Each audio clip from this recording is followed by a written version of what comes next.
하나님께서 우리에게 주시는 말씀 로마서 6장 1절에서 5절 말씀입니다. 신약 성경 로마서 6장 1절에서 5절 말씀. 하나님의 말씀 봉독하여 드릴 때 하나님의 음성을 경청하십시오. 그런즉 우리가 무슨 말을 하리요? 은혜를 더하게 하려고 죄에 거하겠느냐? 그럴 수 없느니라. 죄에 대하여 죽은 우리가 어찌 그 가운데 더 살리요? 무릇 그리스도 예수와 합하여 세례를 받은 우리는 그의 죽으심과 합하여 세례를 받은 줄을 알지 못하느냐? 그러므로 우리가 그의 죽으심과 합하여 세례를 받음으로 그와 함께 장사되었나니 이는 아버지의 영광으로 말미암아 그리스도를 죽은 자 가운데에서 살리심과 같이 우리로 또한 새 생명 가운데에서 행하게 하려 함이라. 만일 우리가 그의 죽으심과 같은 모양으로 연합한 자가 되었으면 또한 그의 부활과 같은 모양으로 연합한 자도 되리라. 아멘. 오늘 우리가 로마서를 나누기 시작한 지 벌써 이 16번째 시간입니다. 굉장히 많이 왔지요. 우리가 그동안 나눈 이 로마서의 내용을 아주 간단하게 요약하면 이와 같습니다. 모든 사람의 죄 아래 있어 하나님의 심판을 피할 수 없다. 오직 예수 그리스도를 믿는 믿음을 통해 의롭다함을 얻고 참된 평안을 얻는다. 이게 지금까지 나눈 내용의 요약입니다. 두 글자로 말하면 뭐가 되는 거죠? 두 글자로 말하면 복음이 되는 겁니다. 로마서 전체의 핵심 구절이 로마서 1장 16절에서 17절이라고 말씀을 드렸습니다. 그 말씀이 바로 이 내용입니다. 이 내용이 같은 내용이죠. 복음은 모든 믿는 자에게 구원을 주시는 하나님의 능력이고 의인은 믿음으로 말미암아 산다. 이 내용입니다.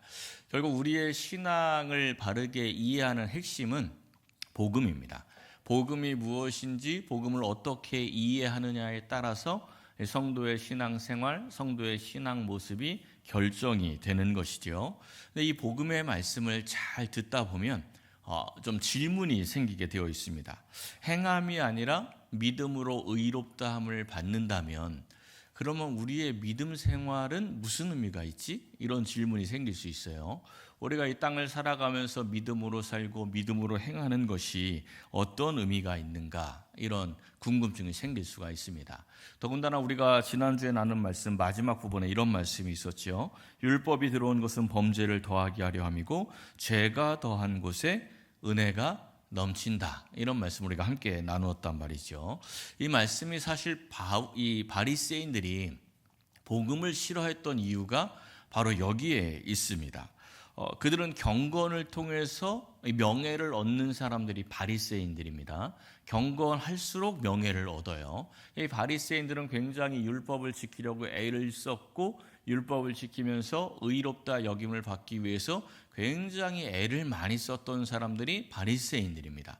근데 예수님이 오셔서 하시는 말씀이 그토록 경건하게 아주 애쓰며 믿음 생활했던 바리새인들을 향해서 그 사람들이 그토록 혐오했던 세리나 창녀들과 니들이 똑같은 죄인이야, 이렇게 말씀하셨단 말입니다. 심지어 세리와 창녀들이 하나님 나라에 먼저 들어갈 거야, 이런 말씀을 하셨어요. 그러니까 정말 열심히 믿음 생활했던 바리새인들 입장에서는 기분이 나쁘죠. 자기들의 그동안의 모든 경건 생활을 다 무시하는 것처럼 보이지 않습니까? 그러니 당연히 불쾌할 수밖에 없고 그 복음이 싫을 수밖에 없는 겁니다. 사실 지금 우리도 좀 비슷하죠. 내가 열심히 봉사하고 열심히 헌신하고 수고하고 애쓰고 있는데 야, 그거 공로 아니야. 예수님의 십자가로만 의롭다함을 얻는 거야. 이렇게 말씀을 들으면 열심히 애쓸수록 기분이 별로 안 좋죠. 내가 이렇게 열심히 애쓰는데, 내가 열심히 헌신하는데 이게 공로가 아니면 내 수고와 열심, 내 믿음 생활에는 무슨 의미가 있는가, 이렇게 회의감이 들 수도 있는 겁니다. 오늘 말씀은 바로 이러한 질문에 대한 답입니다. 그런데 이 답이 그냥 수박 껍데기 같은 답이 아니고 본질적인 답이에요. 본질적인 답을 듣고 나면 또다시 질문이 생길 수도 있습니다. 그 질문이 이제 로마서에서 계속 연결해주고 설명을 해주는 거죠. 사랑하는 성도 여러분, 오늘 이 말씀 우리 함께 상고하면서 성도의 정체성을 깨닫고 올바른 믿음으로 사는 것이 무엇인지 알고 바른 믿음으로 살아가시기를 예수님의 이름으로 간절히 축원합니다. 첫째는 성도는 죄에 대해서 죽은 사람입니다. 먼저 본문 1절 말씀을 보시면요, 그런즉 이렇게 시작을 합니다. 접속사로 시작을 하고 있어요. 성경에서 이렇게 접속사로 시작이 될 때는 앞의 내용하고 연결이 된다, 이런 의미입니다. 우리 지난주에 나눈 말씀 뭐였어요? 죄가 더한 곳에 은혜가 넘친다, 이런 말씀이었습니다. 이 말씀의 의미가 뭐였죠? 죄를 많이 깨달을수록 더 많은 은혜를 경험하게 된다. 이게 우리가 지난주에 나눴던 말씀의 핵심이었습니다. 그런데 이 말씀을 드릴 때 이스라엘 백성들 가운데 오해하는 사람들이 생겼다는 거죠. 죄를 더 많이 지으면 더 많은 은혜를 받게 되나 보다, 이렇게 오해하는 사람이 생겼다는 겁니다. 그러면 됩니까? 당연히 그럴 수 없는 겁니다. 그래서 오늘 이 말씀에 그럴 수 없느니라, 강한 부정입니다. 왜 그럴 수 없대요? 왜? 죄에 대해서 우리가 죽었기 때문에, 죄에 대해서 죽은 우리이기 때문에 그 죄를 더 많이 지을 수 없다라는 것입니다. 죄에 대해 죽었다는 게 무슨 의미죠? 죄에 대해서 죽었다라는 것은 죄에 대한 책임이 없다라는 그러한 말씀입니다. 사람이 죽으면요, 죄에 대한 책임이 사라지죠. 가끔 뉴스에 나오죠. 범죄자가 죽으면 어떻게 됩니까? 수사가 종료돼요. 그걸 뭐라고 이야기해요? 뉴스 앵커들이 공소권 없음. 잘 아시네요. 역시 찬양대가 참 똑똑합니다. 공소권이 없다, 이렇게 이야기합니다. 공소권이 없다는 의미가 뭐예요? 이 죄에 대한 대가를 치룰 사람이 없기 때문에 수사의 의미가 없습니다. 그래서 더 이상 수사할 필요가 없습니다. 이게 공소권 없음입니다. 이 죄에 대한 대가를 치룰 수가 없으니 수사가 의미가 없는 거죠. 그래서 가끔 이 첩보 영화들 보면 이 스파이들이 나오는 영화가 해피엔딩으로 끝나는 경우들이 종종 있어요. 해피엔딩으로 끝날 때 보면 클리셰가 있습니다. 뭐냐면 그 첩보, 그 스파이가 죽음을 위장해요. 폭탄 뻥 하면서 죽는 것처럼 만들어 놓고 쟤 죽었나 보네 했는데 보면 나중에 보면 얘가 어디 가 있어요? 딴 나라 가서 행복하게 살고 있지요. 왜 그렇게 끝납니까? 이 스파이의 죽음을 위장해서 나는 죽었다. 이제 이 스파이는 더 이상 모든 책임이 없는 거죠. 그러니까 새로운 신분을 받아서 그 새로운 신분으로 행복하게 살았더라. 이게 이제 첩보 영화 해피엔딩의 보통 끝입니다. 우리는요, 이 성도는 죄에 대해서 위장된 죽음 수준이 아니고 정말로 죄에 대해서 죽은 자라는 겁니다. 예수님의 십자가 보혈을 통해서 이제 성도는 죄에 대한 공소권이 사라져 버렸습니다. 어떤 죄에 대해서? 과거의 죄, 그리고 지금 현재의 죄, 그리고 심지어 미래의 죄까지도 모든 공소권이 사라져 버린 거예요. 그러니 또 이런 말씀을 들으면 또 이제 오해하는 사람들이 생기죠. 그래서 그 오해한 이단들의 대표가 구원파 아닙니까? 이 구원파들은 뭐라고 이야기합니까? 회개는 한 번이면 족하다. 왜? 이제 공소권 사라졌으니까 한 번 회개하면 끝난다는 거죠. 그리고 나서 그 뒤에 삶에 대해서 관심이 없습니다.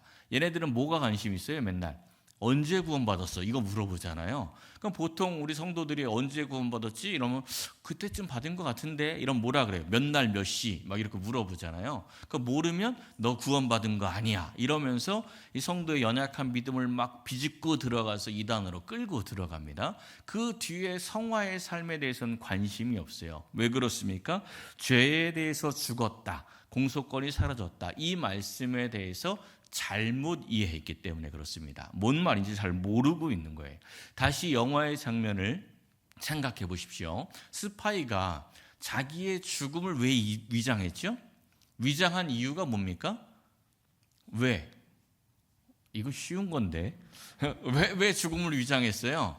새로운 삶을 살려고, 새롭게 살려고, 옛날같이 그렇게 남 죽이고 막 스파이 첩보 이렇게 힘들게 말고 이제 자기 인생 편안하게 새로운 인생을 즐기겠다고 죽음을 위장해서 새로운 신분이 된 겁니다. 근데 그 스파이가 그렇게 기껏 힘들게 죽음을 위장해놓고 또 똑같이 그렇게 살면 그건 어떻게 되는 겁니까? 어리석은 거죠. 그건 어리석은 겁니다. 그렇게 죽음을 위장할 필요가 없는 거죠. 새롭게 살려고 죽음을 위장한 겁니다. 우리가 지난주에 이 말씀 나눈 바대로 죄는 하나의 세력입니다. 하나의 세력, 이 사탄이 하나의 세력이 되어서 아담 이후의 모든 인간들은 죄의 다스림을 받고 있습니다. 죄에게 묶여 있었다는 거예요. 그런데 예수님께서 십자가를 지시고 그 십자가의 보혈로 우리를 죄에서 해방시켜 주신 겁니다. 사탄의 세력에서 벗어난 거예요. 그럼 어떻게 살아가야 합니까? 굳이 물을 필요도 없지요. 이게 좀 현실적으로 우리에게 상징적으로 보여주는 말씀이 있습니다. 누가복음 8장에 가보면 예수님께서 거라사의 광인을 치유하시는 장면이 나옵니다. 이 거라사의 광인이 귀신 들린 자였죠. 그 장면을 한번 보십시오. 누가복음 8장 26절에 귀신 들린 자 하나가 예수를 만났다, 이런 말씀이 나옵니다.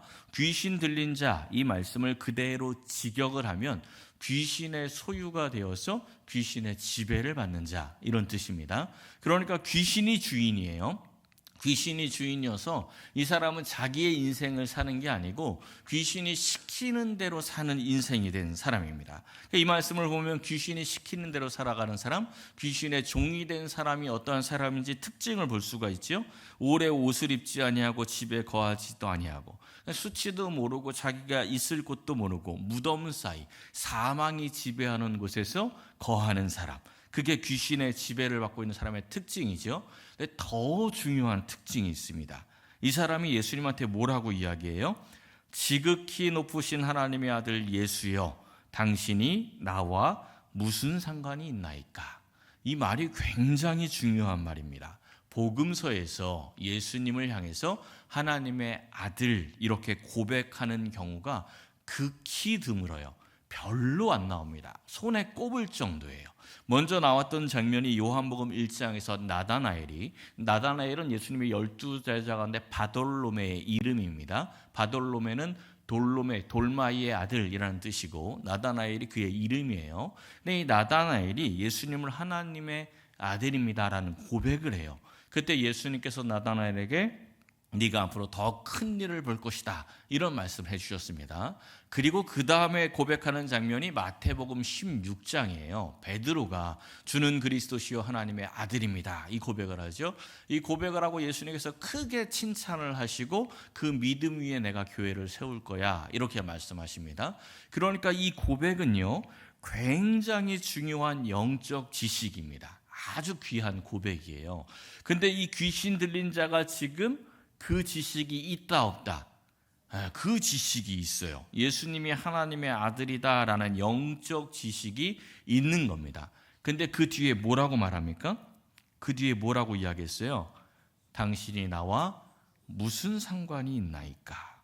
이게 사탄에 매여 있는 사람의 특징입니다. 예수님을 아는데 예수님과 상관없이 살아요. 예수님과 아무런 관계없이 살아가는 사람들, 사탄에게 묶여있는 사람입니다. 여전히 사탄의 종으로 살고 있는 사람이라는 거죠. 근데 예수님께서 그 사람을 그냥 버려두지 않습니다. 이 사람을 지배하고 있던 군대 귀신들을 쫓아냈어요. 그리고 나서 이제 그 땅을 떠나시는데, 그 땅을 떠나시는 장면을 한번 보십시오. 이 귀신 나간 사람이 예수님과 함께 있기를 구하는데 예수님이 그냥 그를 보내시죠.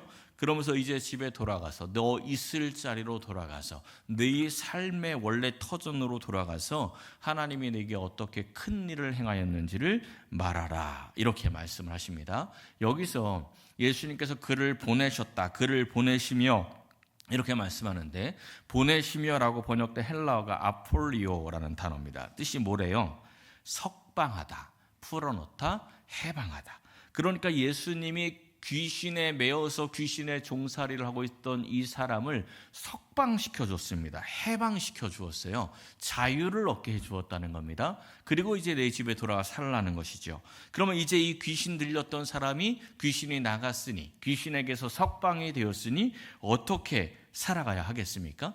귀신에게 풀려났는데 예전하고 똑같이 귀신이 시켰던 것처럼 옷을 벗고 다니고 집에 돌아다니지 아니하고 사망이 지배하고 있는 무덤가에 머물려서 살고 있으면, 그렇게 살면서 예수와 상관없이 살면 되겠습니까? 안 되겠습니까? 그럴 수 없느니라. 그렇죠? 그럴 수 없는 겁니다.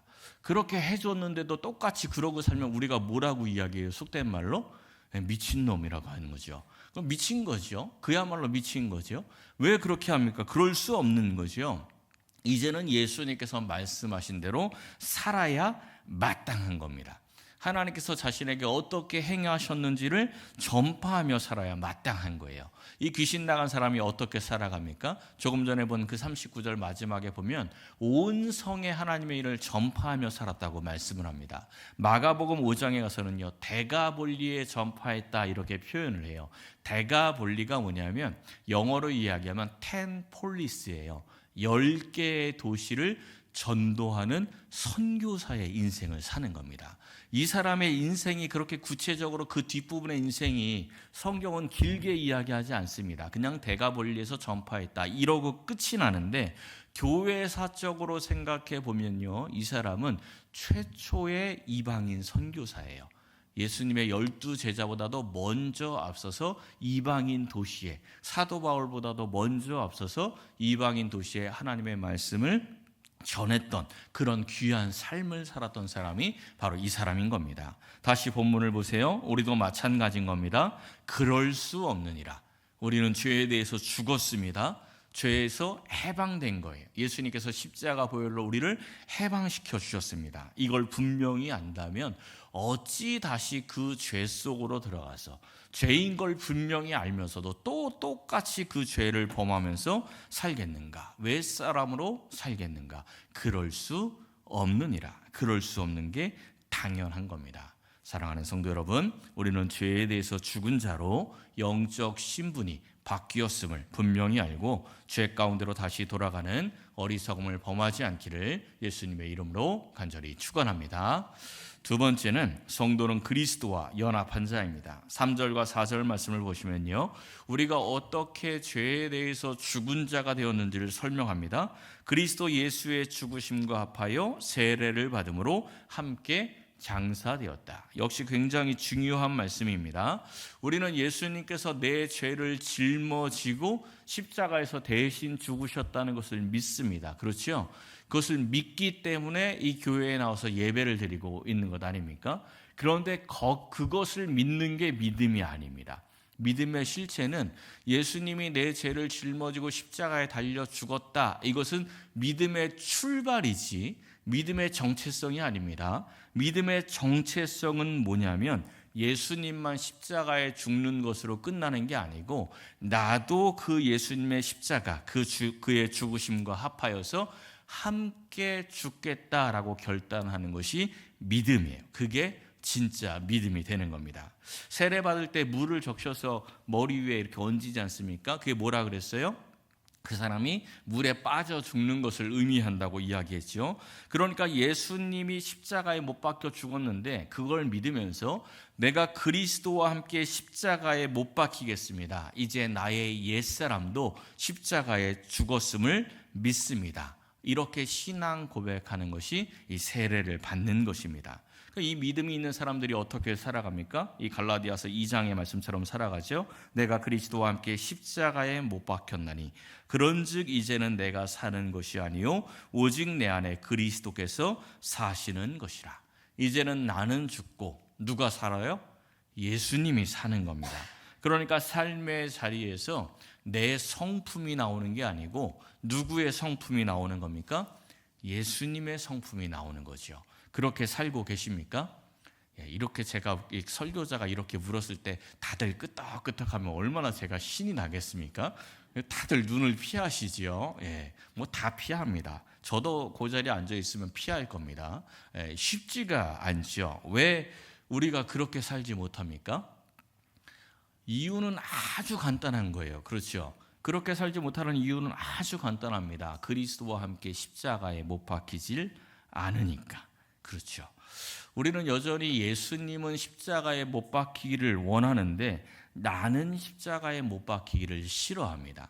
예수님이 십자가에 못 박혀서 내가 구원받았으니 좋은데 나도 그 십자가에 못 박혀서 그리스도의 죽으심과 합하여야 하는데 그건 싫은 거예요. 그러니까 나는 죽고 예수로 사는 인생이 잘 안 되는 겁니다. 제가 전도사로 청소년 사역을 할 때요, 애들 데리고 대형 연합 수련회를 자주 갔습니다. 여러 교회들이 연합해서 함께 수련회를 하는 거죠. 연합 수련회를 갈 때마다 꼭 만나는 풍경이 있어요. 거의 매번 만나는 풍경이었습니다. 이제 각 교회에 이 아이들을 데리고 왔던 인솔자들이 있지 않습니까? 부장 선생님이라든지 전도사님들, 그분들이 첫날 방 배정을 하고 식사 시간들을 정하고 이렇게 간사들하고 협상하는 시간이 있는데 그 시간에 맨날 싸워요. 왜 싸울까요?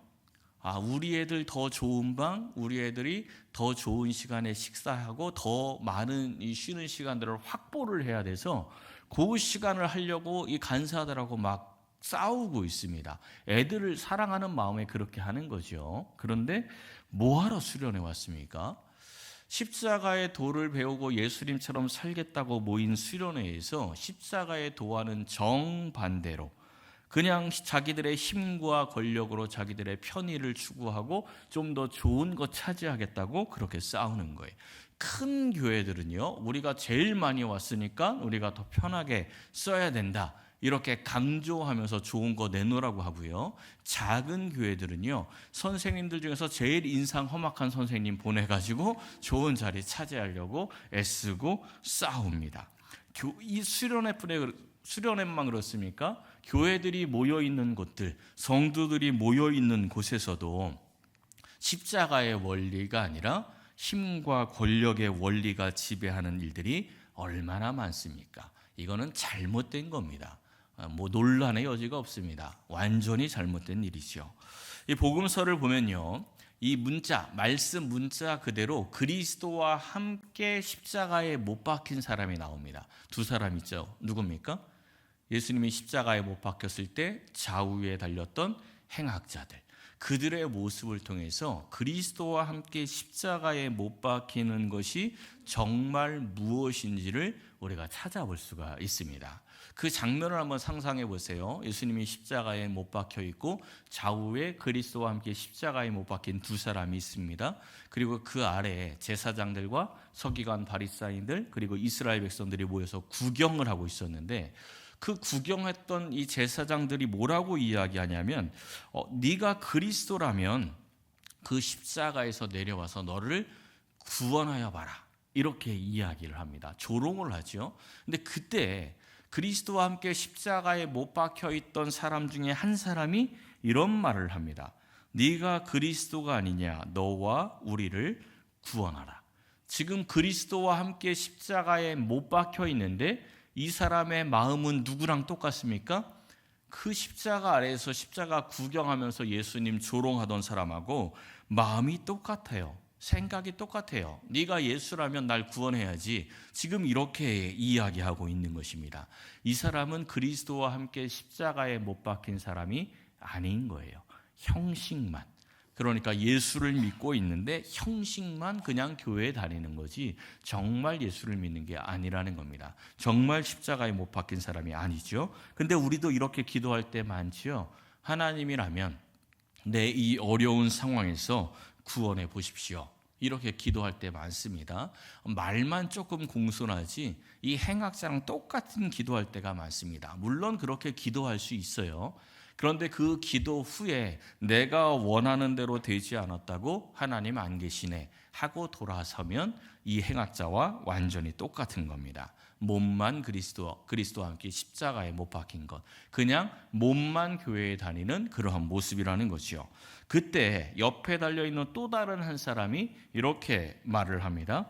이 사람이 하는 말 세 가지 중요한 포인트가 있지요. 첫 번째 말은 네가 동일한 정죄를 받고서도 하나님을 두려워하지 아니하느냐, 우리는 우리가 행한 일에 상당한 보응을 받는 것이 당연하다. 이 사람이 무슨 생각을 하고 있는 겁니까?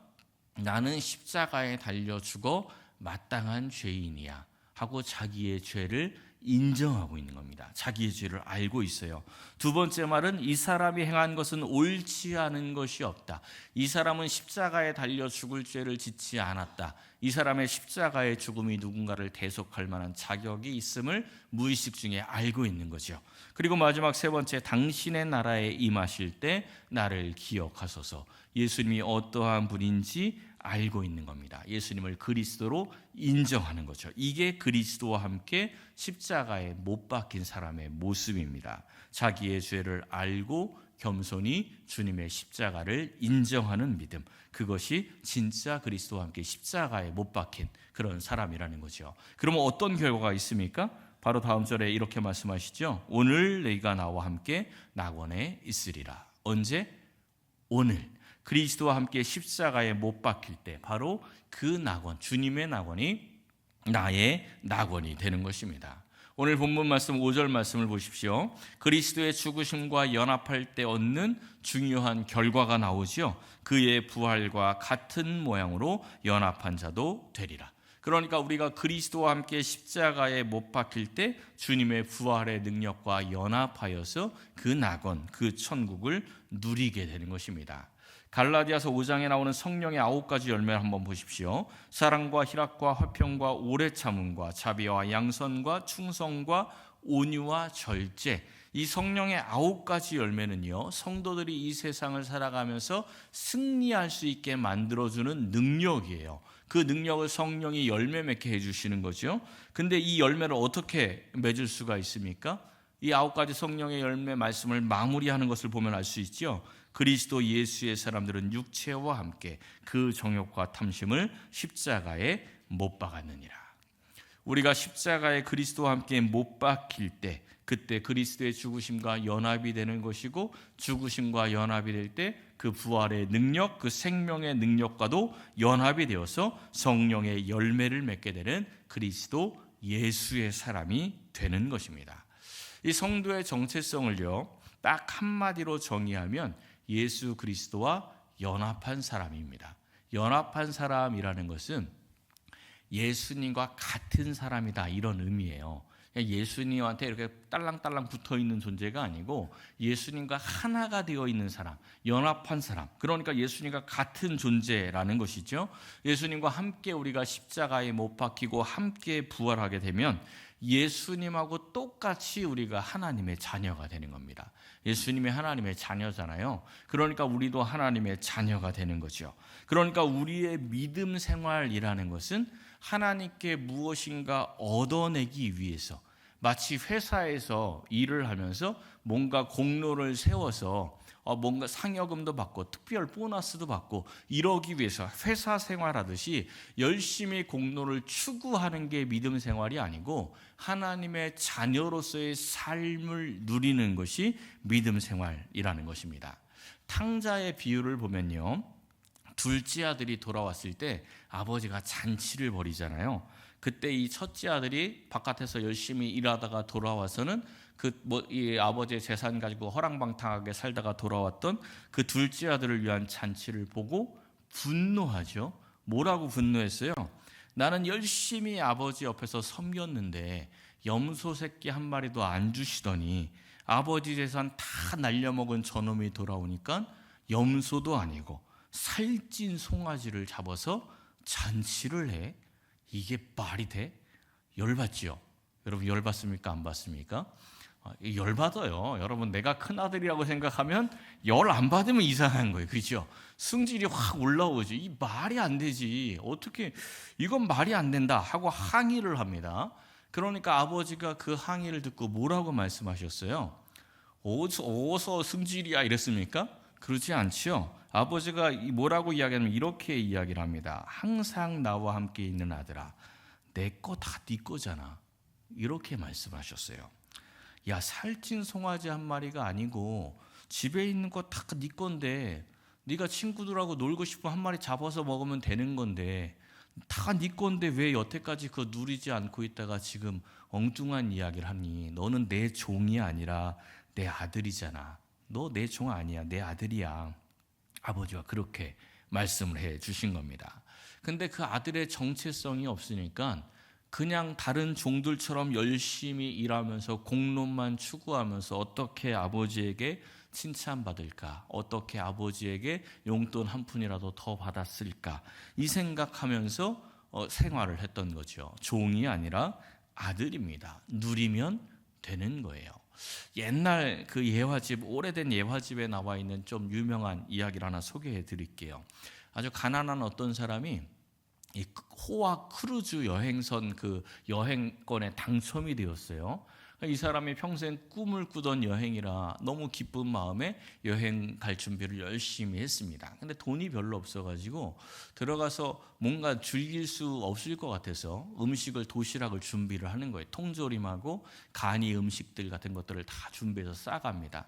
그리고 이제 드디어 호와 열암선을 타고 여행을 하는데 얼마나 좋은 곳을 많이 가겠습니까? 좋은 곳을 여행을 하기는 하는데 돈이 없으니까 식사 시간 때마다 객실에 들어가서 통조림 먹고 빵 뜯어 먹고 이러는 거예요. 그리고 호화 만찬과 화려한 공연들 이런 것들을 보면서 멀리서 지켜보면서 돈 많은 놈들 좋겠네 이러면서 이제 그 여행을 하는 거죠. 드디어 이 여행을 다 마치고 이제 하선을 하는데 이 승무원이 피드백 조사를 합니다. 피드백을 하고 있는데 우리 이 크루즈에는 뷔페와 선상 뷔페와 또 여러 가지 음식들 또 여러 가지 코스 요리들이 아주 인기가 많았는데 선생님은 어떤 게 제일 마음에 드셨습니까? 이렇게 물어봤어요. 그러니까 이 사람이 저는 돈이 없어서 싸운 음식만 먹었습니다. 그랬더니 승무원이 뭐라 그랬어요?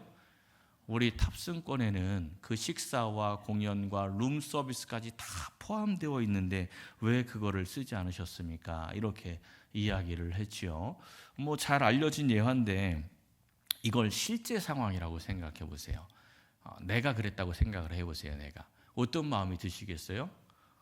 너무 좀 억울하고 아깝고 안타깝고 이거 정말 실컷 내가 평생 누리지 못할 거 실컷 누리다가 올 수 있었는데 그거 다 놓쳤네. 이게 얼마나 아깝습니까? 굉장히 아깝죠. 왜 못 누렸습니까? 그 탑승권의 가치를 몰랐기 때문에. 요한복음 1장에 있는 말씀을 보십시오. 영접하는 자, 곧 그 이름을 믿는 자들에게는 하나님의 자녀가 되는 권세를 주셨으니.